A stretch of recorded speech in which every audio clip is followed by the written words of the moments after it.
Hello everyone, my name is Priyanka Kaushik and I am your biology educator. बच्चों, आज की class में हम एक बहुत ही इंटरेस्टिंग सा टॉपिक या इंटरेस्टिंग सा कॉन्सेप्ट समझने वाले हैं जो आपके NEET exam point of view से और बोर्ड के एग्ज़ाम्स के लिए भी काफ़ी इम्पोर्टेंट है। तो चलो लेक्चर स्टार्ट करते हैं। आज हम स्टार्ट कर रहे हैं बायोलॉजी का लेक्चर, राइट? ओके। तो बेटा, कभी आपने ऐसा सोचा है या कभी आपके माइंड में ऐसा सवाल आया है कि एक ह्यूमन हमेशा एक ह्यूमन बेबी को ही क्यों बर्थ देता है, या एक मैंगो सीड से हमेशा एक मैंगो प्लांट ही क्यों बनता है? और कुछ और भी क्वेश्चन हो सकते हैं, जैसे कि आपने कभी नोटिस किया हो कि आपके कुछ फीचर्स आपके फादर या मदर से रिजेंबल करते हैं। हो सकता है आपका आई कलर, आपका स्किन टोन, आपका हेयर कलर या आपका हेयर का texture, it may be curly और स्ट्रेट। और ऐसा भी नहीं है कि आप अपने पेरेंट्स के बिल्कुल कॉपीज हो, there are some differences too. तो इन सभी क्वेश्चंस के आंसर हमें मिलते हैं बायोलॉजी की एक ब्रांच में, जिसको हम कहते हैं जेनेटिक्स। यस बच्चों, तो आज की क्लास में हम पढ़ने वाले हैं जेनेटिक्स। एक बहुत ही इजी वे में आज हम जेनेटिक्स की कुछ बेसिक टर्म्स को समझेंगे जो आपके एग्जाम्स के लिए काफ़ी इंपॉर्टेंट है, और उनको समझे बिना आप जेनेटिक्स को नहीं समझ सकते। तो मेरे प्यारे बच्चों, मैं चाहती हूँ कि आप जेनेटिक्स के जो बेसिक टर्म्स हैं उनको ईजिली समझ सको और अपनी जो क्वेश्चंस है या आगे के जो कॉन्सेप्ट्स हैं वो ईजिली आप सॉल्व कर सको। ठीक है, तो लेक्चर शुरू करते हैं। ओके बेटा, तो जैसा कि आप स्लाइड में देख सकते हैं, ये मेरी कुछ क्वालिफिकेशंस है। I have pursued MSc biotechnology, then BEd. उसके बाद मैंने स्टेट पीजीटी एग्ज़ाम क्वालिफाई किया, गेट बीटी, एचपीएससी का subject knowledge test, and I have appeared in interview too, and I have also qualified some entrance exams, and I have total 3+ years of experience. All right बच्चों, तो start करते हैं।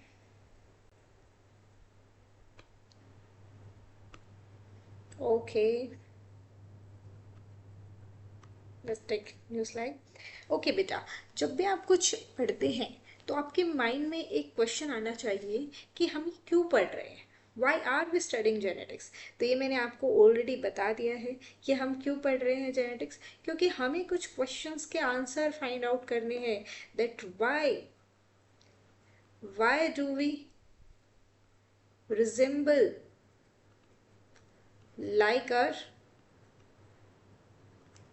parents, means are some features we are not similar, हम बिल्कुल same नहीं है, but कुछ features ऐसे हैं जो रिजेंबल करते हैं। जैसे कि हो सकता है कि कुछ हेयर कलर हो वैसा, या फिर हेयर का टेक्सचर वैसा हो, राइट, आई का कलर वैसा हो। समझ रहे हो आप, ये कुछ एग्जांपल्स हैं। ठीक है, तो इसीलिए हम जेनेटिक्स पढ़ रहे हैं। अब अगर मैं बोलूँ कि बेटा जेनेटिक्स जेनेटिक्स जो है वो है क्या, व्हाट इज जेनेटिक्स? तो बेटा जेनेटिक्स बायोलॉजी की एक ऐसी ब्रांच है जिसमें हम दो टर्म्स के बारे में पढ़ते हैं। कौन सी है वो दो टर्म्स? सबसे पहले आता है हमारे पास inheritance, inheritance, and the next term is variations. ठीक है, यानी कि बायोलॉजी की एक ऐसी ब्रांच है जेनेटिक्स जिसमें हम दो चीज़ों के बारे में पढ़ते हैं, इनहेरिटेंस एंड वेरिएशन। अब बेटा ये इनहेरिटेंस का मतलब क्या है? देखो, मैंने अभी क्या बोला था कि हम कहीं ना कहीं अपने पेरेंट्स से थोड़े से मिलते जुलते हैं। तो यानी कि कुछ ऐसी चीज़ है जो हमारे पेरेंट्स से हमारे अंदर ट्रांसफ़र हुई है, उस प्रोसेस को ही हम इनहेरिटेंस कहते हैं। ठीक है बेटा, यानी इनहेरिटेंस क्या है?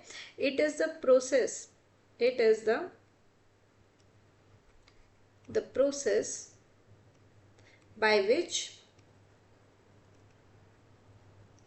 character, अब मैं ये आपको डिफाइन करूंगी आके कि कैरेक्टर या फिर ट्रेट क्या होते हैं।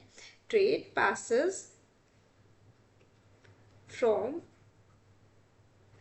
parents to offsprings।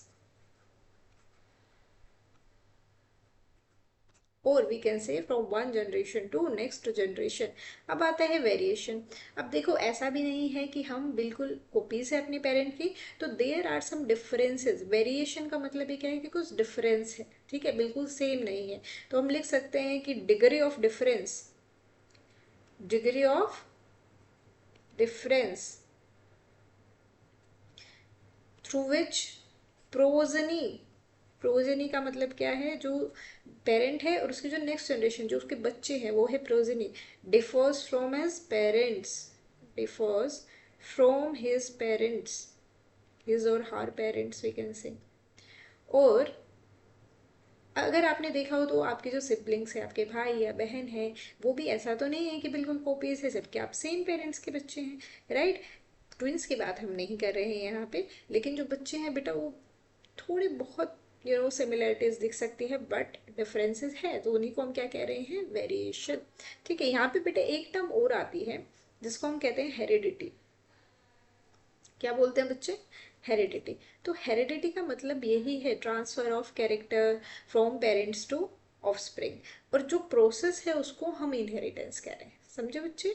ठीक है, अच्छा देखो अब हमें कुछ बेसिक टर्मिनोलॉजीज के बारे में पढ़ने हैं जो आपके लिए काफ़ी ज़्यादा इम्पोर्टेंट है। तो चलो स्टार्ट करते हैं। सबसे पहली जो टर्मिनोलॉजी है बच्चे वो है डीएनए। क्या है बेटा, डीएनए। अब डीएनए, आई होप कि आप सबको थोड़ा सा आइडिया होगा कि डीएनए क्या है। बेटा डीएनए हमारा जेनेटिक मटेरियल है। क्या है, जेनेटिक मटेरियल है, जिसमें सारी जेनेटिक इंफॉर्मेशन है जो एक जनरेशन से दूसरी जनरेशन में पास होती रहती है। ठीक है, अगर हम डीएनए की फुल फॉर्म देखें तो ये होता है डीऑक्सी राइबो न्यूक्लिक एसिड। यहाँ पे हमें डीएनए की पूरी डिटेल्ड इंफॉर्मेशन नहीं चाहिए, क्योंकि ये हम मोलिकुलर बेसिस ऑफ इनहेरिटेंस आपका जो चैप्टर है उसमें पढ़ने वाले हैं। यहाँ पे हमें सिर्फ बेसिक समझना है कि डीएनए है क्या। डीएनए हमारे एक जेनेटिक मटेरियल है और इसमें हमारी सारी जेनेटिक इन्फॉर्मेशन होती है जो एक जनरेशन से दूसरी जनरेशन में पास ऑन हो रही है। ठीक है, इसकी फुल फॉर्म आप याद रख सकते हो, इट इज डीऑक्सीराइबोन्यूक्लिक एसिड। ठीक है बेटा, अब दूसरी टर्म जो है हमारी वो क्या है, जीन। क्या है बेटा, जीन। अब जीन को हम क्या कहेंगे, gene somewhere related to DNA. DNA का ही जो फंक्शनल सेगमेंट है, डीएनए का ही जो फंक्शनल सेगमेंट है जिसमें हमारी सारी जेनेटिक इंफॉर्मेशन है, उसको हम क्या कह रहे हैं बेटा, जीन कह रहे हैं। ठीक है, it is a function segment of DNA, और we can say it is the it is the unit of it is the unit of inheritance. ये किसकी यूनिट है बेटा, इनहेरिटेंस की यूनिट है। ठीक है, अब नेक्स्ट टर्म की बात करें तो अब देखो, अगर मैं आपको ये डायग्राम की हेल्प से बताना चाहूँ तो बेटा देखो, आप सबको पता है सेल क्या होता है। सेल हमारी लाइफ की एक बेसिक यूनिट है। It is the structural and functional और we can say fundamental unit of life. Cell की वजह से ही हमारी बॉडी का जो स्ट्रक्चर है वो हमें मिल पाया है। सेल की वजह से ही हमारी बॉडी फंक्शन कर पा रही है, राइट। अब इस सेल के अंदर सेल का जो ब्रेन है, जैसे हमारा दिमाग है वैसे ही सेल का भी दिमाग होता है ना, जिसके पास सारी इंफॉर्मेशन है। तो वो कौन है, न्यूक्लियस है। इस न्यूक्लियस के अंदर क्या प्रेजेंट होता है बेटा, क्रोमोजोम्स प्रेजेंट होते हैं। बेसिकली इसकी मैं कहानी बताती हूँ आपको कि क्या है। ठीक है, देखो आज आपके थोड़ी कॉन्सेप्ट्स क्लियर करते हैं। ये मान लो न्यूक्लियस है, इस न्यूक्लियस में ऐसे ऐसे ऐसे ऐसे ऐसे ऐसे एक धागे जैसा स्ट्रक्चर पड़ा हुआ है। ठीक है, इसको बेसिकली हम कहते हैं chromatin. Chromatin, it is a thread like structure जो बिल्कुल उलझा हुआ है। ठीक है, जब भी सेल डिवाइड होता है, आपको पता है कि हमारी ग्रोथ कैसे हो रही है, क्योंकि हमारे में सेल डिवाइड करते जा रहे हैं कंटिन्यूसली, राइट। सेल डिवाइड होते हैं, तो जब भी सेल डिवाइड होता है तो ये जो क्रोमेटिन है ये कंडेंस हो जाता है। ये कंडेंस हो जाता है मतलब ये आपको अपने आप को सुलझाने लगता है। आप ऐसे समझ लो कि पहले एक धागा है बिल्कुल उलझा हुआ है, और फिर धीरे धीरे वो धागा सुलझने लगेगा और ये बन जाएगा क्रोमोजोम्स। क्या बनेगा, क्रोमोजोम्स। राइट। तो आप यहाँ पे जो स्ट्रक्चर देख रहे हैं बेटा, ये स्ट्रक्चर है क्रोमोसोम का। ठीक है, अब इस क्रोमोसोम में अगर मैं बताना चाहूँ तो यहाँ पे हमारा ये जो पार्ट है इसको हम कहते हैं, क्योंकि ये इसका सेंटर है, ऐसे याद रखो, क्योंकि ये इसका सेंटर है तो हम इसको कहेंगे सेंट्रोमियर। ये जो इसके आपको देख रहे हैं आर्म्स, इसको हम कहते हैं chromatids. This is chromatid, this is chromatid, right. आपको कंफ्यूज नहीं होना है क्रोमेटिड और क्रोमेटीन में। Chromatin is a thread like structure जो कंडेंस होके क्रोमोसोम बना रहा है। Chromatid it is an arm of chromosome, जो यहाँ पे ये जो प्रेजेंट है ये क्रोमेटिड है। ठीक है। अब बेटा क्या होता है कि जहाँ पे ये देखो, ये कुछ लोकस है यहाँ पे बेसिकली, मतलब इसी क्रोमोसोम में अब हमारा डीएनए प्रेजेंट होगा। ठीक है, इसी क्रोमोसोम में क्या है, हमारा डीएनए प्रेजेंट है। डीएनए का स्ट्रक्चर जो होता है वो कुछ ऐसा है जिसको हम double helical structure of DNA कहते हैं, और उसमें ये बेस पेयर्स प्रेजेंट होते हैं। इसी डीएनए में हमारा जीन प्रेजेंट होता है, और जहाँ पे हमारा ये जीन प्रेजेंट है इसको हम कहते हैं लोकस या फिर लोकाई, यानी कि ऐसा प्लेस जहाँ पे जीन्स प्रेजेंट है। समझे आप बच्चे? ठीक है। तो मैं आपको क्या समझा रही थी, जीन के बारे में बता रही थी। आई होप कि आपको क्लियर है। अब नेक्स्ट टर्म पढ़ते हैं बेटा। नेक्स्ट टर्म हमारे पास आती है अलील। ठीक है, नेक्स्ट टर्म क्या है, अलील है। अब अलील का मतलब क्या होता है, ये अल्टरनेटिव फॉर्म ऑफ जीन है। Alternative form of gene. अब मैं ये आपको एक एग्जांपल से बताती हूँ। देखो, हमारे बॉडी में जो भी चीज़ें बन रही है, जैसे आइज बनी तो आइज का कोई ना कोई जीन प्रेजेंट है हमारी बॉडी में, राइट। मान लो कि आई फॉर्मेशन हो रही है, इसका कोई ना कोई जीन प्रेजेंट है। लेकिन बेटा वो आई, अब हर एक में तो एक जैसी आंखें नहीं होती है, मतलब किसी का कलर अलग है, किसी की शेप अलग है। तो मान लो कि हम कलर की बात कर रहे हैं तो हर के लिए कोई ना कोई अलग फॉर्म होगी जीन की, जिसको हम कहते हैं अलील। तो हो सकता है भाई अलील 1 हो, 2 हो, 3 हो, कुछ डिफरेंट काइंड्स ऑफ अलील हो सकते हैं। कोई ब्राउन आई बनाएगा, कोई ब्लू बनाएगा, कोई ग्रीन बनाएगा। तो ये है अलील। जीन एक हो सकता है बट उसकी फॉर्म्स काफ़ी हो सकती है, राइट। ओके। अब नेक्स्ट जो है हमारे पास टर्म, अब ये अलील की ही बेटा दो फॉर्म्स होती है। अलील की ही दो फॉर्म्स होती है। एक होता है डोमिनेंट, डोमिनेंट अलील, और जो दूसरा है वो है हमारे पास रिसेसिव अलील। ऑलराइट, थोड़ा इरेज कर देते हैं यहाँ से। ठीक है बेटा, ओके बेटा सेकेंड। तो यहाँ पे हम क्या कह रहे हैं, ये है dominant allele and then recessive allele. अब इसका मतलब क्या है, देखो अगर मैं आपको एग्जांपल से समझाऊँ तो मान लो कि we have a strong person. एक हमारे पास है ऐसा मोटा हट्टा कट्टा ताजा आदमी है, ठीक है।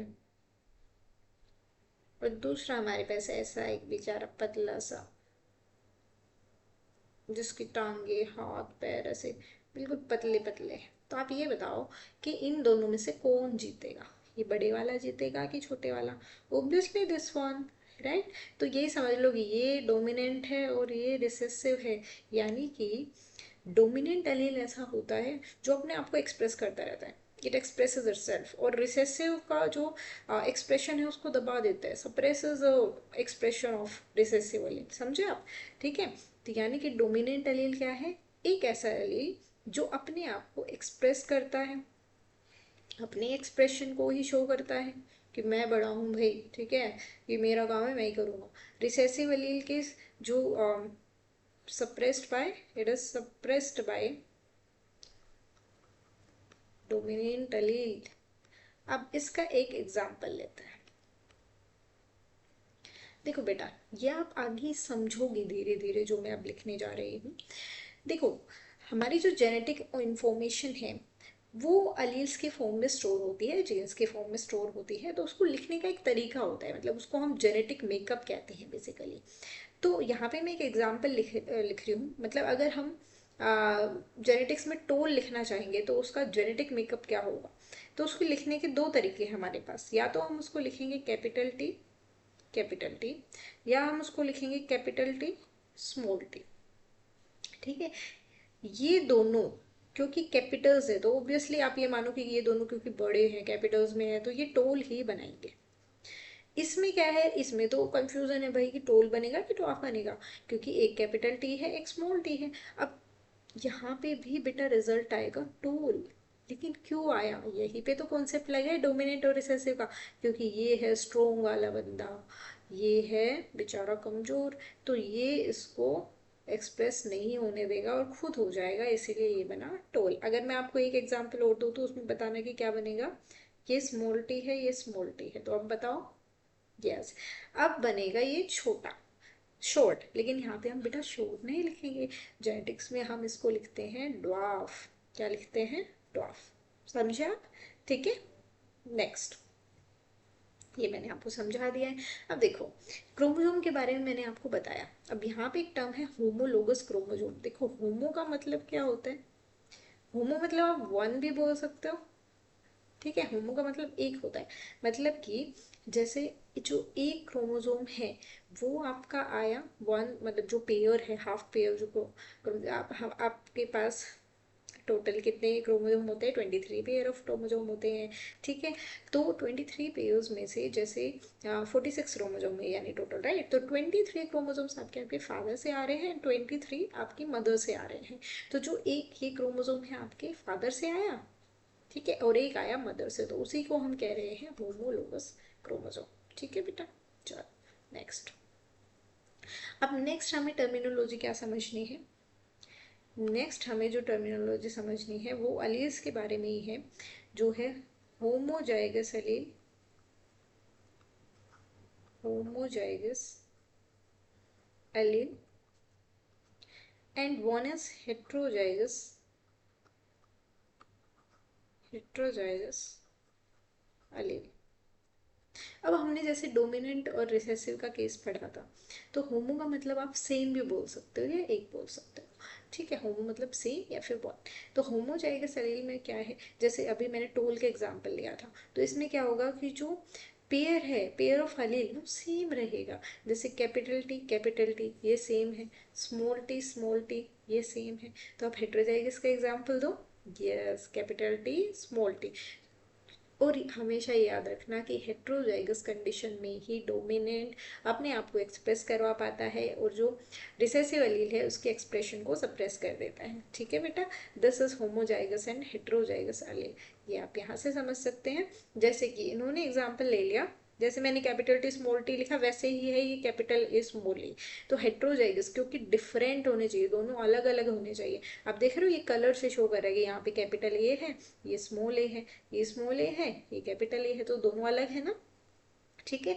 अब नेक्स्ट हमारे पास आता है होमो, होमो मतलब सेम या वन, क्योंकि यहाँ पे सेम ही, आप कलर देख रहे हो ग्रीन कलर का है, तो सेम ही अलील जो प्रेजेंट है क्रोमोसोम पे, तो उसको हम होमोजाइगस अलील्स कहते हैं। यहाँ पे स्मॉल ए एंड स्मॉल ए है, ठीक है बेटा। नेक्स्ट देखो, अब नेक्स्ट हमारा है जीनोटाइप एंड फिनोटाइप। अब ये क्या होता है, देखो यहाँ पे आप देख रहे होंगे, तो यहाँ पे आपको दिख रहा है डीएनए का स्ट्रक्चर, यहाँ पे आपको एक इंसान दिख रहा है, लेकिन आप इससे समझोगे क्या।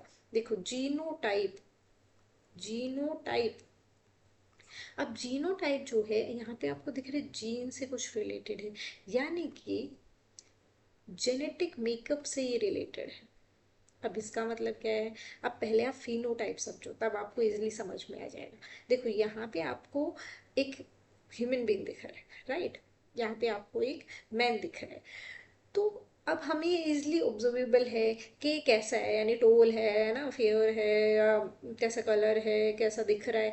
तो जो ऑब्जर्वेबल कैरेक्टर्स है किसी भी ऑर्गेनिज्म की, या जो मोर्फोलॉजिकल अपीयरेंस है उसको हम फिनोटाइप कहते हैं, क्योंकि हम इसको इजली देख पा रहे हैं। लेकिन अब हमें इसके अंदर का डीएनए या जीन तो नहीं दिख रहे हैं ना बेटा, तो इसका जो जेनेटिक मेकअप है जो इसको बना रहा है ऐसा, इसी की वजह से ये ऐसा बना है, ठीक है। तो इसको हम कहते हैं genotype. Genotype is the genetic makeup of an organism, और जिसकी वजह से इसकी जो मॉर्फोलॉजिकल अपीयरेंस आई है वो, उसको हम कह रहे हैं फिनोटाइप, राइट। उसको हम क्या कह रहे हैं, फिनोटाइप। आई होप कि अब क्लियर है बेटा। नेक्स्ट, अब देखो नेक्स्ट जो है हमें दो टर्म और क्लियर करनी है। Character and trait, character and trait. अब देखो, मैंने जैसे आपको कुछ एग्जांपल्स दिए, जैसे आई कलर है, हाइट है, स्किन कलर है। अब बेटा देखो, कोई भी कैरेक्टर मतलब है कि किसी ऑर्गेनिज्म का कैरेक्टरिस्टिक, जो कि हम एग्जांपल से समझेंगे। जैसे हाइट है, हाइट आपका एक कैरेक्टरिस्टिक है या कैरेक्टर है, लेकिन वो हाइट कैसी है, वो टोल है कि ड्वार्फ है, ये बेटा ट्रेट है। वो हाइट कैसी है, ड्वार्फ है कि टोल है, दिस इज ट्रेट। यानी ट्रेट क्या है कि वो कैरेक्टर को बताना चाह रहा है कि वो कैसा कैरेक्टर है। ठीक है, it is the specification of a character, it is the specification of a character, right बेटा। अब जैसे और एग्जांपल ले लो, आई कलर। आई कलर क्या है, ये कैरेक्टर है, लेकिन वो आई कलर कैसा है, वो ब्लू है कि ब्लैक है कि ब्राउन है, ये हमारा क्या है, ये हमारे क्या है, ये ट्रेट्स हैं, ये क्या है, ट्रेट है। ठीक है, तो आप चलो एक एग्जांपल और बताओ कैरेक्टर का। Yes, skin colour. Skin colour क्या है, कैरेक्टर। अब वो कैसा स्किन कलर है, वीट है, वीडिश है कि फेयर है कि ब्लैक है। तो ये सब क्या है बेटा, ये सब ट्रेट्स। ठीक है, आई होप यू अंडरस्टैंड बच्चों। ठीक है बेटा। अब यहाँ पे हमारी कुछ बेसिक टर्मिनोलॉजीज हो गई है। एक और चीज़ है बेटा, जो क्रोमोसोम के बारे में हम पढ़ते हैं आपके इस चैप्टर में, और इवन काफ़ी चैप्टर्स में आप पढ़ोगे हेप्लॉइड और डिप्लॉइड के बारे में। Haploid and diploid. तो बच्चों, हेप्लॉइड जो है इसको हम लिखते हैं एन, डिप्लॉइड को हम लिखते हैं 2n। ये बेसिकली बताना चाह रहा है about the set of chromosome, कि जो क्रोमोसोम है उसका कितना सेट है, मतलब कितने क्रोमोसोम है। तो हेप्लॉइड जो है उसको हम लिखते हैं एन, इसको हम लिख रहे हैं 2n, मतलब ये इसका डबल हुआ, राइट। तो हमारे अंदर जो कंडीशन है वो होती है ये डिप्लॉइड। ठीक है, एन का मतलब हम समझते हैं कि यहाँ पे हमारे पास 23 पेयर ऑफ क्रोमोसोम है, यानी कि एक सेट है क्रोमोसोम का, one set of chromosome, one set. लेकिन इसको ही हम डबल कर दे तो हमारे पास कितना हो जाएगा, 46। अब इसको इजीली आप समझ सकते हो, ये क्या हो गया, डबल सेट। ठीक है, यानी कि एन की जो यहाँ पे वैल्यू है वो क्या हुई, 23। और 2 × 23 यानी 2 × n करेंगे, 2 × 23, तो हमारे पास क्या आ जाएगा, 46। तो ये एक कंडीशन है। ठीक है बेटा, ये कुछ बेसिक टर्मिनोलॉजीज थी। नेक्स्ट चैप्टर में हम इससे भी इम्पोर्टेंट कुछ पढ़ने वाले हैं, जो कि है मेंडेलियन जेनेटिक्स। अब ये मेंडल कौन थे उसके बारे में हम नेक्स्ट लेक्चर में देखेंगे, जिनको हम फादर ऑफ जेनेटिक्स कहते हैं। तो उनके एक्सपेरिमेंट्स के बारे में पढ़ने वाले हैं। थैंक यू सो मच बच्चों, आई होप कि आपको बिल्कुल क्लियर होगा। एंड नेक्स्ट वीडियो में मिलते हैं।